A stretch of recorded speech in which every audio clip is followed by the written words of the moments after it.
On today's episode of Watch Aero, we're finishing up a bunch of important things on my SAAB, and most importantly, installing its Audi parts.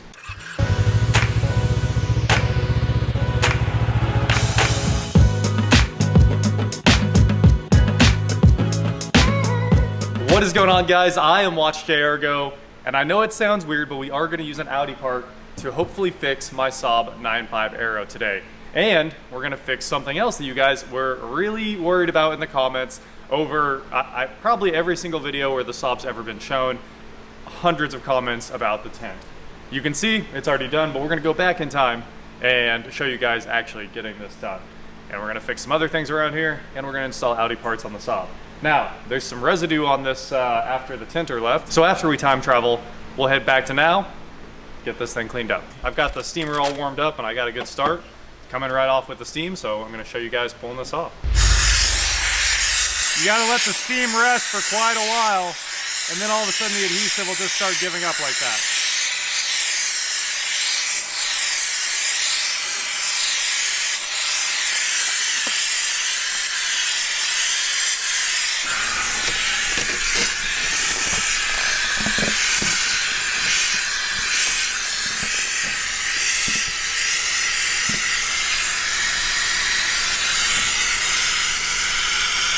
If you don't have a steam gun and you hate life, you can just do this. This method takes a lot longer. With the help of a lot of steam and Josh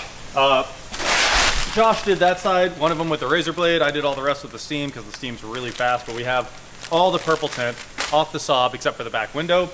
Mostly because the tint guy's on the way and I didn't want to pay for like a full removal because it's like a $500 job. So we knocked out the easy ones and we left the hard one for him. Now, onto the Fiat. We have here a Sylvania 9012 bulb that should be the factory bulb on the Fiat 500, and this is one that's burnt out. So we have our bulb right here. Unfortunately, like I said, the weather cap is missing. So it's just to twist it a little bit and wiggle. This thing should come right out. There we go. We got this thing out. It's got a little clip right there. We'll go ahead and release the clip. And now we should be able to swap in our new bulb. Hey, the headlights are back. Good deal. That was easy. And just like that, the Turo fleet is back on the road. The statue, of course, is a very active statue today, but he's getting this thing pristine. Engine bay looks incredible compared to how it did a couple seconds ago. And the RGB fleet here. We got red, blue, green. I know it's in the wrong order, but RGB. All right, we've got the tent master here. He doesn't go by the tent master. Max privacy window tinting. And he's gonna finish getting this all cleaned up for us, mostly the back window. We got almost all of this. I'd say, well, now that it's locked, a little bit more removal, and the SAAB is good to go. And then Josh's Sierra's over there getting some front window tint to match the back. Should look incredible. On the Healy. Tint the windshield on the Healy? That would look pretty good. We're not doing the Corvette. Stop trying to talk me into the Corvette. Everyone's over here trying to talk me into it. It needs it. Oh, I know it does need it. So apparently the easiest way to get this done is to steam the entire back window at once. So Tint Man brought his steamer and it's sitting right there and you can feel the glass getting very warm, but also nice and even. It's like spread across it. So he just has it sitting there in the rear deck, kind of steaming the whole thing, and it looks like the car is vaping as well. It's just going on and on and on. And then after a little bit longer, he should be able to come in here and just pull this tent right off. So that's gonna be really cool, and hopefully it works out well. Let's head over to the truck. Well, no patterns here, huh? You're going straight for the hand cut. It looks good. Got it all laid out, just about ready to flip it over to the other side. Ready to be installed. Josh's truck's gonna look sweet here in a minute. The front should match the back, and it's legal. And of course, while we pull the engine on the Corvette, of course the SAAB's getting done, the truck's getting done, and the detail dudes are over here getting ready to PPF this wide body Hellcat that just came back from the body shop where it got kind of cleaned up, and they're doing a real finish polish on it and getting ready to PPF the whole car. So this will be super nice, keep it from getting torn up in the future.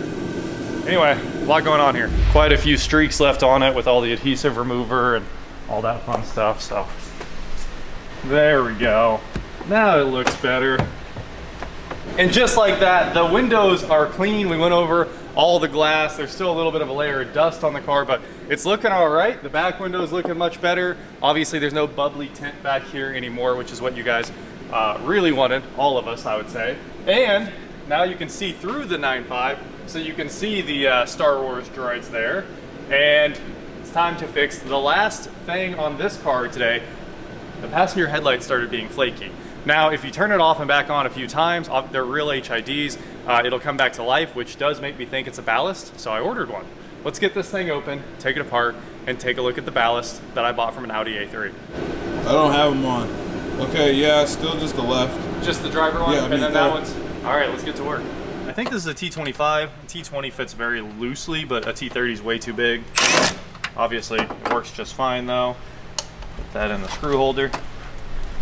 All right, so it's all sort of moving, but there might still be a clip or two holding this thing on here. We went ahead and pulled out our Torx, and now we need to get the side marker out of here. Getting the side marker out of here is rather tricky. You're gonna need a long screwdriver, you're gonna have to push really hard, and it's tough to find the clip. But the clip is basically right underneath this notch here in the metal. So just picture that in your head and then go way down inside the engine bay. Well, actually 1.5 inches down. And you'll see this clip we're talking about.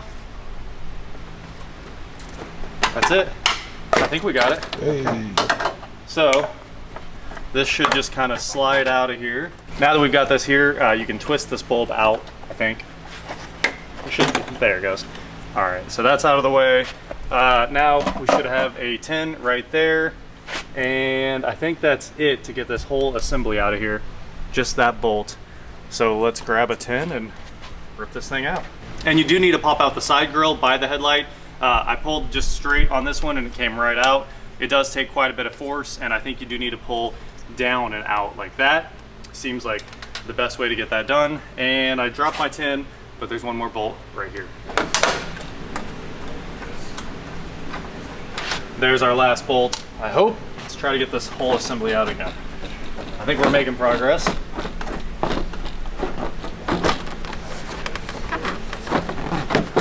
I did end up popping these two Christmas trees out of the bumper cover here. That gave me just that little bit of room to let me slide the headlight over and out.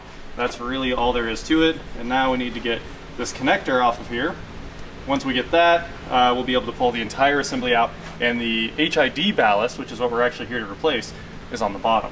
They're cool cam locks, but they're just full of dirt from being old. All right, that is the ballast, and it does look like it's pretty weathered. So this ballast here is the same ballast the Audis use. So if you buy this ballast from a SAAB parts supplier, it's like $265. If you buy this ballast from an unscrupulous eBay seller that's probably selling a Chinese part, it's $30.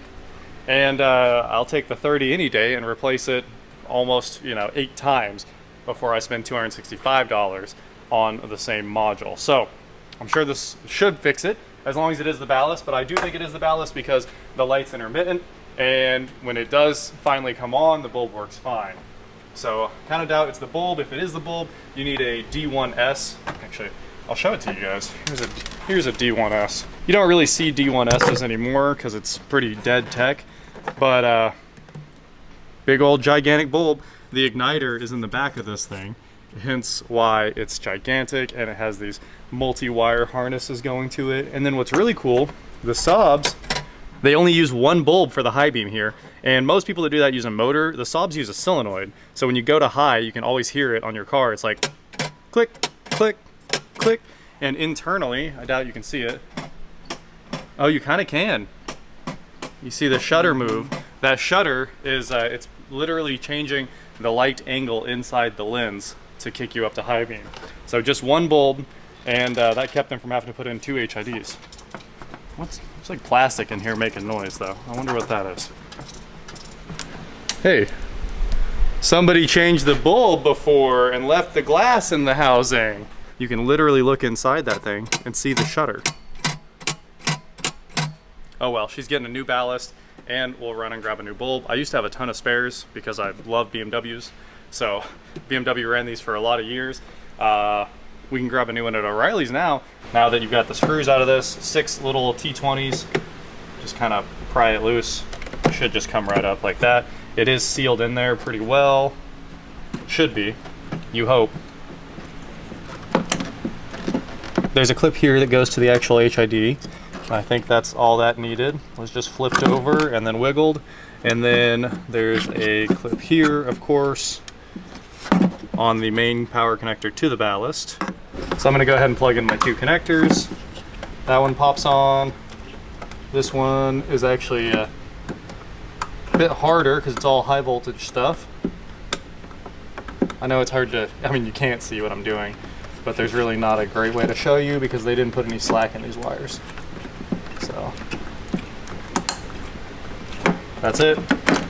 Ballast swapped out. It says right on this, it's rated to 2,000 hours and of course 1,000 volt output, and it shows what bulbs it can drive. A D1R or S and a D2R or S. And on this, obviously, they're just going into plastic and they're the self-tapping plastic screws, so don't tighten these down. Just snug them up.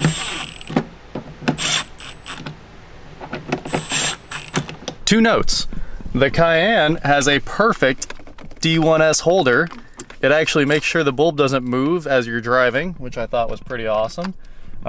Didn't slide around at all with those little fingers in there. And the second note is, literally 30 seconds ago, this car sold. I loved my Cayenne. It was my perfect daily. Guess I'm going back to the F-250. They just finished up the PPF on that Hellcat. Let's install this new bulb, see if we've solved all of our problems. Be careful, don't touch the glass, and you do need to snake it down in. As soon as you put it back in, it should work. Okay, there we go. The lights are back, and it looks so good with those LED fog lights too. Got the lights back in, time to pop in our grill. Honestly, you can do that whenever you want, but this seems to work. They don't stay in there very well. I think all the tabs are just kind of broken, and obviously that one's missing the chrome, which to get the chrome, I think you replace the whole grill, but it's long gone. And then for the side marker, just pop in the bulb. Super easy. The most satisfying part of the whole job. She's locked back in. So that was fixing all the lights on my 9.5 Aero, and shout out to Tyler Potter for having a spare D1S hanging around that we could throw in this thing. The ballast also is $30, and the bulbs are at least $100 unless you buy them online. So I'm happy I went that route anyway, and we still got to fix the thing with Audi parts. They're in there, and there's a spare ballast for the next owner. Let's fire it up one more time, and you guys can see the headlights start up and do their leveling, all that cool stuff.